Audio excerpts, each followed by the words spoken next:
Je vais vous parler de la myopathie de Duchenne. Pour que vos muscles fonctionnent correctement, il faut qu'ils produisent une protéine qui s'appelle la dystrophine. Votre chromosome X contient le gène qui code pour ces dystrophines, c'est la recette. Lorsqu'il n'y a pas d'erreur dans la recette, tout va bien. Coupez 4 bananes matures.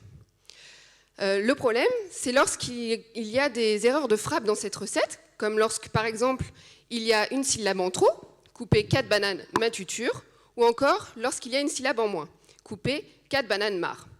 Et là, dans ces cas-là, la recette devient incompréhensible. Si vous êtes une fille, vous avez 2 chromosomes X, donc 2 copies de la recette de la dystrophine. Une qui contient l'erreur et une sans l'erreur qui permet de produire la dystrophine.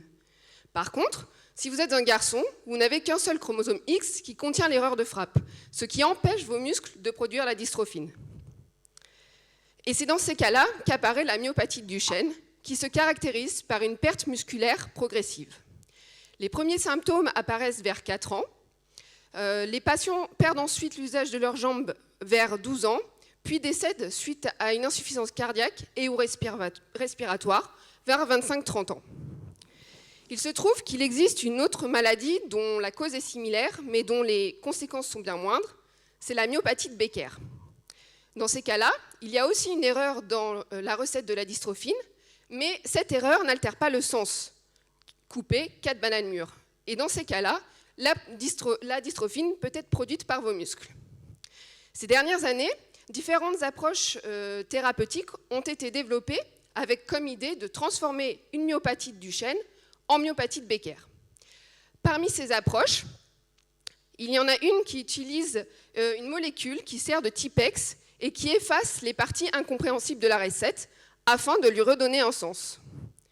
Coupez 4 bananes et dans ce cas-là, votre muscle peut reproduire la dystrophine.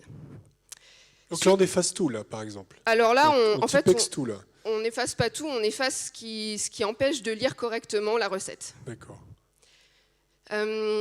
Suite à des résultats prometteurs chez la souris, 2 essais cliniques utilisant différents types de Tipex sont arrivés en phase 3.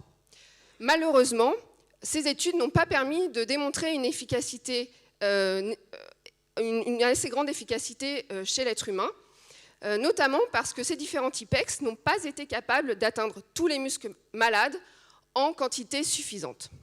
Mais nous ne perdons pas espoir. Au sein de notre laboratoire de recherche à ISTEM, nous avons décidé de développer un super Tipex avec une approche combinée. L'idée est de démultiplier l'effet du Tipex en l'accompagnant d'une molécule pharmaceutique déjà connue des autorités sanitaires.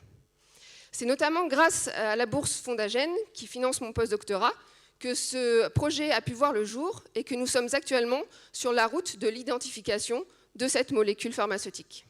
Bravo Virginie, excellent. Bravo, on peut l'applaudir.